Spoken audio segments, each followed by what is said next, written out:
Matthieu, chapitre 15.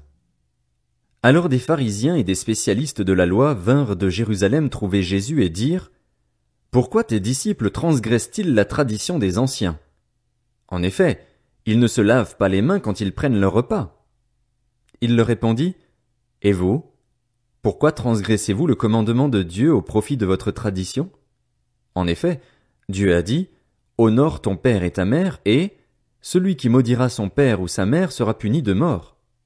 Mais d'après vous, celui qui dira à son père ou à sa mère: Ce dont j'aurais pu t'assister est une offrande à Dieu, n'est pas tenu d'honorer son père ou sa mère. Vous annulez ainsi la parole de Dieu au profit de votre tradition. Hypocrite!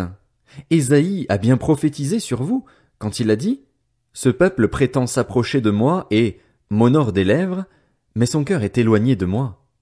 C'est faussement qu'il m'honore en donnant des enseignements qui sont des commandements humains. Jésus appela la foule à lui et dit: Écoutez-moi et comprenez bien.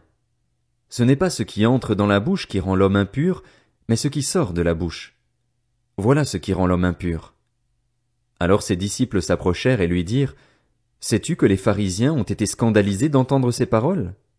Il répondit: Toute plante que n'a pas plantée mon Père céleste sera déracinée. Laissez-les. Ce sont des aveugles qui conduisent des aveugles. Si un aveugle conduit un aveugle, ils tomberont tous les deux dans un fossé. Pierre prit la parole et lui dit: Explique-nous cette parabole. Jésus dit: Vous aussi, vous êtes encore sans intelligence? Ne comprenez-vous pas encore que tout ce qui entre dans la bouche va dans le ventre, puis est évacué dans les toilettes? Mais ce qui sort de la bouche vient du cœur, et c'est ce qui rend l'homme impur. En effet, c'est du cœur que viennent les mauvaises pensées, les meurtres, les adultères, l'immoralité sexuelle, les vols, les faux témoignages, les calomnies. Voilà ce qui rend l'homme impur. Mais manger sans s'être lavé les mains, cela ne rend pas l'homme impur. Et Jésus partit de là et se retira dans le territoire de Tyr et de Sidon. Alors une femme cananéenne qui venait de cette région lui cria: Aie pitié de moi, Seigneur, fils de David! Ma fille est cruellement tourmentée par un démon. Il ne lui répondit pas un mot. Ses disciples s'approchèrent et lui demandèrent: Renvoie-la, car elle crie derrière nous.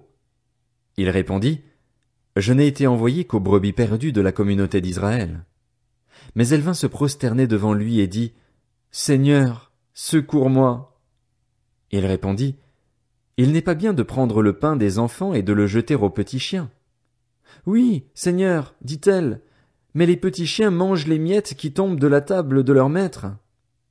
Alors Jésus lui dit: Femme, ta foi est grande, sois traitée conformément à ton désir. À partir de ce moment, sa fille fut guérie. Jésus quitta cet endroit et vint sur les bords du lac de Galilée. Il monta sur la montagne et s'y assit. Une grande foule s'approcha de lui. Il y avait parmi eux des boiteux, des aveugles, des muets, des estropiés et beaucoup d'autres malades. On les amena aux pieds de Jésus et il les guérit, de sorte que la foule était émerveillée de voir les muets parler, les estropiés être guéris, les boiteux marcher, les aveugles voir, et elle célébrait la gloire du Dieu d'Israël. Jésus appela ses disciples et leur dit: Je suis rempli de compassion pour cette foule, car voilà 3 jours qu'ils sont près de moi et ils n'ont rien à manger. Je ne veux pas les renvoyer à jeun, de peur que les forces ne leur manquent en chemin. Les disciples lui dirent: Comment nous procurer dans cet endroit désert assez de pain pour rassasier une si grande foule? Jésus leur demanda: Combien avez-vous de pain? 7, répondirent-ils, et quelques petits poissons. Alors il fit asseoir la foule par terre, prit les 7 pains et les poissons et, après avoir remercié Dieu, il les rompit et les donna à ses disciples, qui les distribuèrent à la foule. Tous mangèrent et furent rassasiés, et l'on emporta 7 corbeilles pleines des morceaux qui restaient. Ceux qui avaient mangé étaient 4000 hommes, sans compter les femmes et les enfants. Ensuite, il renvoya la foule, monta dans la barque et se rendit dans la région de Magdala.